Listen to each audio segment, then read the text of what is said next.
قرآن میں ایک صحابی ہے جس کا صریحاً خدا نے ذکر کیا، حالانکہ ہم یہ مانتے ہیں کہ مولا علی کا نام بھی قرآن میں ہے۔ ایک حدیث ملتی ہے چھٹے امام سے جہاں پہ علی الحکیم ہے، فرمایا یہ نام مولا علی کا ہے، لیکن وہ کہتے نہیں، اس سے مطلب ہے بزرگوار، وہ خدا جو بڑا ہے۔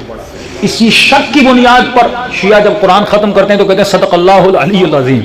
اب یہاں پہ علی اللہ ہے، یعنی وہ اللہ جو بہت بڑا ہے، وہ اس حسد کی وجہ سے کہ کہیں علی کو وہ علی نہ لے لے، وہ کہتے ہیں صدق اللہ العظیم، یعنی خدا کا نام بھی بیچ سے نکال دیتے ہیں کہ کہیں اس سے مطلب علی ابن ابی طالب نہ ہو۔ یعنی اس قدر یہ حساس ہے کہ اہل بیت کا نام کہیں پہ لیا نہ جائے، اگر شباہت بھی ملتی تھی اس کو مٹا دیا جاتا تھا۔ تو قرآن میں ایک صحابی تھا جس کا نام آیا، وہ تھا جناب زید۔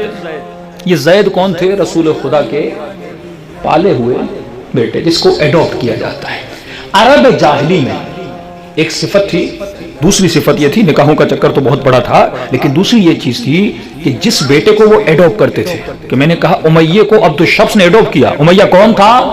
یہودی تھا، اس کو شامات سے لایا تھا اور اس کو ایڈاپٹ کیا تھا، اپنا بیٹا بن گیا، اور جب ایڈاپٹ کرتے بالکل اصلی بیٹے کی طرح ہوتا تھا، وہ ارث بھی لیتا تھا، وہ وارث بھی بنتا تھا۔ یہی مسئلہ جب کہتے نبی کی 4 بیٹیاں یا 1 بیٹیاں، اصل ایشو یہ ہے، کچھ بچیوں کو رسول خدا نے پالا تھا، عرب جاہلی کے ذہن میں یہ تھا کہ یہ کیا ہیں؟ بیٹیاں ہیں۔ اب اس تاثر کو ختم کرنا تھا، اگر کوثر کو بچانا ہے تو اس مسئلے کو ختم کرنا ہے، کیونکہ کل جس کو نبی نے پالا تھا اس کو آل رسول میں لائیں گے، اس آیت تطہیر کو تمام پر لا دیں گے، بھائی یہ بھی نبی کی بیٹی ہے، وہ بھی نبی کا بیٹا ہے، اس کو نبی نے پالا تھا، لہذا اس کو ختم کرنا تھا، اور خدا نے صریحاً یہ مسئلہ نازل کیا کہ حبیب اب اگر ختم نہیں کرو گے کل مسئلے ہوں گے، یعنی نسل سادات بھی پھر بہت سارے سید بن جاتے ہیں۔ اس مسئلے کو ختم کرنے کے لیے واحد صحابی ہے جس کا قرآن میں صراحتاً ذکر ہوا، یہ کتب عامہ یعنی شیعہ سنی سب مانتے ہیں، وہ کون ہے؟ جناب زید ہیں۔ لشکر اسامہ کا کل ذکر، اسامہ کون ہے؟ جناب زید کے بیٹے، زید جنگ میں شہید ہوئے، اسامہ تاریخ لکھتی ہے 17 یا 19 سال ان کی ایج تھی، کوئی بھی ان کے لشکر میں نہیں گیا، اس بات پہ ابھی میں آؤں گا۔ جناب زید نے شادی کی ایک خاتون سے جن کا نام غالباً زینب تھا، شادی کے بعد انہوں نے اس کو طلاق دی۔ اب عرب میں کیا تھا، جس کو پالا جاتا ہے وہ کیا ہے؟ بیٹے کی طرح ہے۔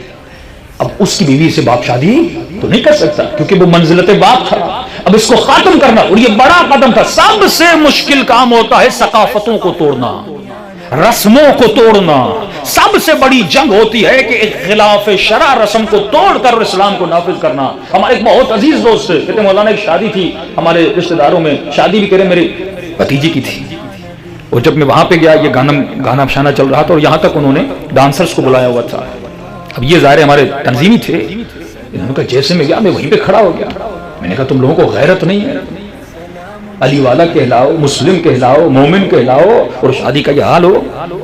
کہ میرے اپنوں نے مجھے گالیاں دی کہ یہ ہماری خوشیوں پہ خوش نہیں ہے، اس نے ہماری شادی کو کیا کر دیا؟ خراب کر دیا۔ یہ آج آپ کے معاشرے کا یہ مسئلہ ہے کہ جو چیز آپ کے معاشرے کا حصہ بن جائے، جب آپ اس کو توڑنے لگتے ہیں تو بہت مشکل ہوتا ہے۔ رسول خدا کے لیے اور مشکل تھا، تو ایک مرتبہ آیت نازل ہوئی، حبیب ان لوگوں سے ڈرو نہیں، سنت الہی کو نافذ کرو۔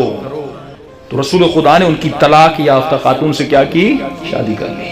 یہ عرب میں سمجھے ایک بم سے کم نہیں تھا، ایک دھماکے سے کم، ایک مرتبہ شادی کر لی، اس دن کے بعد عرب میں یہ سنت ختم ہو گئی، یعنی ربیبہ کہتے تھے، پھر بیٹی نہیں کہتے تھے۔ اسی طرح وہ جو 3 بیٹیاں اہل سنت کہتے رسول خدا کی تھیں، وہ جناب ختیجہ کی بہن کی بیٹیاں تھیں، جب شادی ہوئی تھی وہ اپنے ساتھ لائی تھی، لہذا رسول خدا کے گھر میں بڑی ہوئی، شادیاں رسول خدا نے کروائیں، تو وہ یہ کیا سمجھتے ہیں ان کی بیٹیاں ہیں، لیکن اس کی دلیل یہ ہے رسول خدا کے جانے کے بعد کسی نے بھی یہ نہیں کہا کہ میں نبی کا وارث ہوں سوائے جناب سیدہ فاطمہ الزہرا، صلوات پڑھیں محمد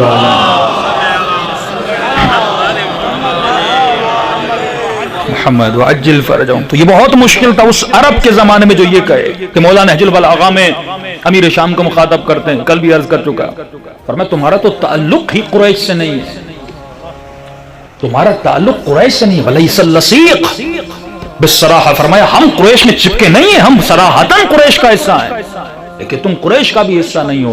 یعنی امام نے اشارہ کیا تھا امیہ کی طرف کہ اس کو تمہارے باپ نے ایڈاپٹ کیا تھا، وہ تو عرب بھی نہیں تھا، وہ تو قریشی بھی نہیں تھا، لیکن ہم وہ ہیں جو قریشی ہیں، نہ میں تم جیسا نہ میرا باپ تمہارے باپ جیسا۔